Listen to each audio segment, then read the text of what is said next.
Welcome back. Joining us now, Lady Cat basketball head coach, the reigning 6A Central Coach of the Year, and coach of the nationally ranked and 6A state champions. It's Ashley Hutchcraft. Coach, thanks for joining us. Thank you. Coach, right out of the gate, we just want to say congratulations to you and your staff, your players for ending the year ranked number 1 in the 6A in the state, and most importantly, with another state championship.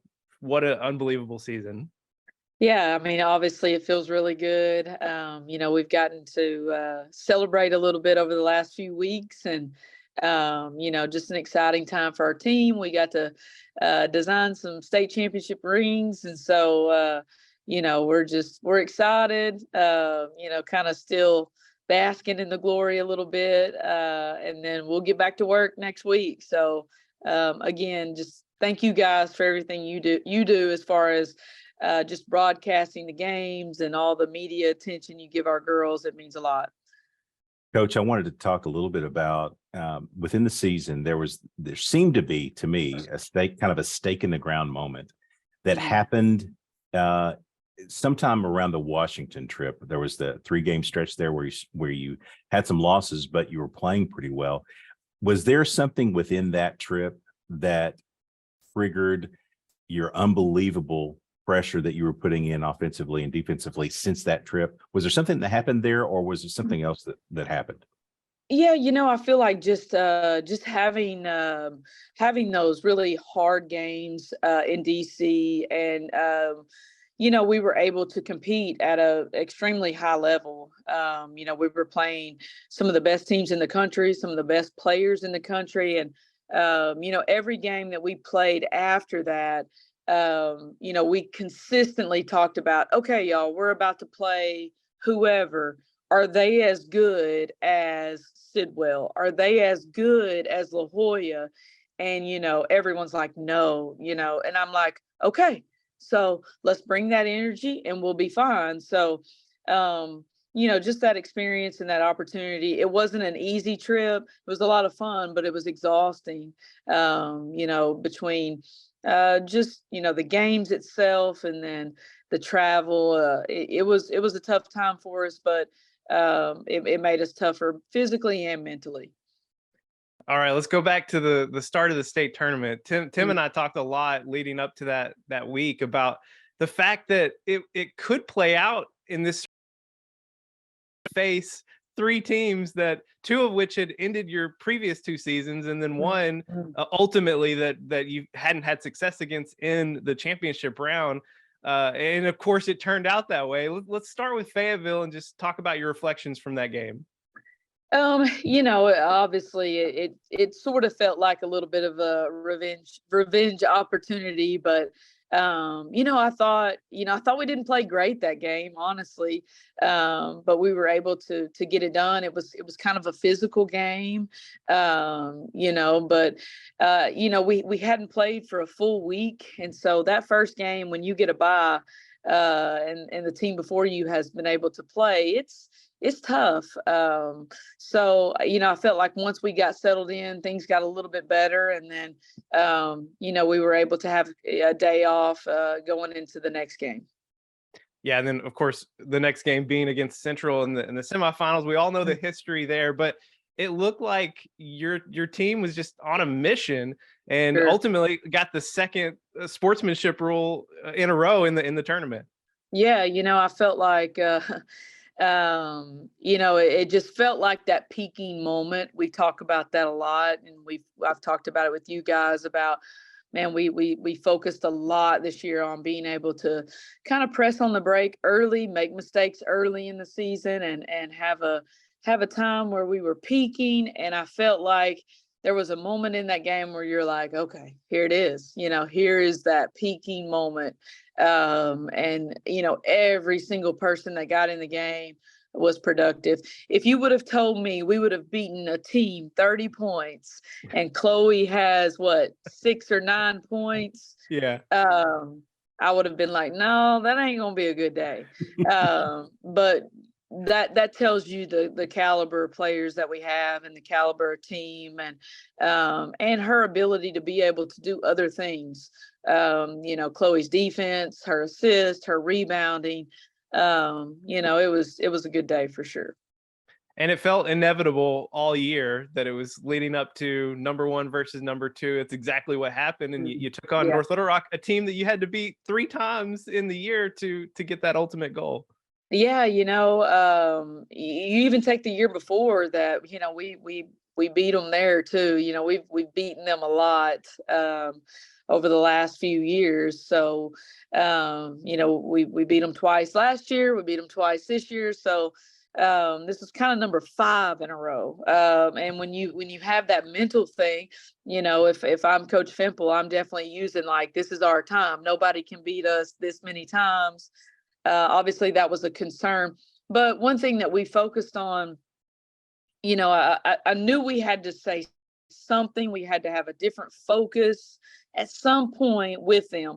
And so we went back to the fact of we hadn't played them since, it had been a month. And, I told them, I'm like, are we the same basketball team as we were a month ago? And they're like, no, we're a lot better. So, okay. So this is a new Conway team. Again, it worked out perfectly for us. And, it felt good to beat them for sure. Coach, your program by all experts and anybody that watches girls basketball in Arkansas is considered to be one of the top 2 or 3 programs in the state, not only this year, but year in and year out. So you built that program to that spot. You've given a lot of credit in the past to the coaches that were before you, the players that were before you, as well as some of those that played for you. I'd like for you to talk just a second about what the program, the state of the program, what it has done for the younger girls that in our community that get to watch the success of your program and how that impacts their desire to want to play at the next level. Yeah, basketball is it's not an easy sport. It's strenuous. I've always said, and I don't think I'm being one-sided here. It's one of the toughest sports you can play for a girl. It's physical. There's a lot of skills to it. It takes a lot of grit, takes a lot of toughness. You got to be in great shape to play it. So it's not for anyone that wants something easy. So we already in the game of basketball, we already kind of have that against us a little bit. But when, our program we spend a lot of time on, media attention. We try to celebrate everybody's success on and off the floor. Let's all be real. Social media is a huge thing. Everyone wants to see we all do. We want to see ourselves on social media. And so I feel like we do an excellent job of getting ourselves out there for younger players to see, hey, that's something I want to be a part of. They get an inside look at what we do. And then you take the players that we've had and who they are and kind of what they represent. It makes the job a little easier for me. So, and then we have great 7th grade and junior high programs. If you were at our games, you saw Coach Lamb and Coach De Los Santos, 2 great coaches that not only do a great job with their team, but they do a great job with our team in high school. They love our kids just as much as they love their own. So, we try to, I always say, in anything, in any business, in any team, when you have a family type atmosphere, you're going to be more successful. And I'm not talking about wins and losses. It's about relationships. And if you also have been to our games and you look behind our bench and you see a lot of old players, you see a lot of alumni. To me, in the state finals game, that was one thing that, it truly almost brought me to tears that when I turned around and we had 10 players or more. We had Jordan Danbury, we had Haley Estes, Michaela Reed, and then the ones from last season, We had all those players sitting in the stands. That's the thing that means the most to me, is that I want them to come back. I want them to want to see us be successful. And, that's what it's all about. So it's all about family and, what we want to do here every day. Coach, we can't leave without taking one last opportunity to talk about these seniors and just all the things they went through, whether it was COVID, whether it was the crushing losses that they faced the previous 2 seasons, just everything they went through to get to this point, and they leave as champions. Yeah, I felt like, honestly, those 4 seniors kind of put, last season we had 9 seniors, and I felt like we kind of took them with us. We hated the fact that they didn't get to experience what we did at the end of this season. So we had them in mind.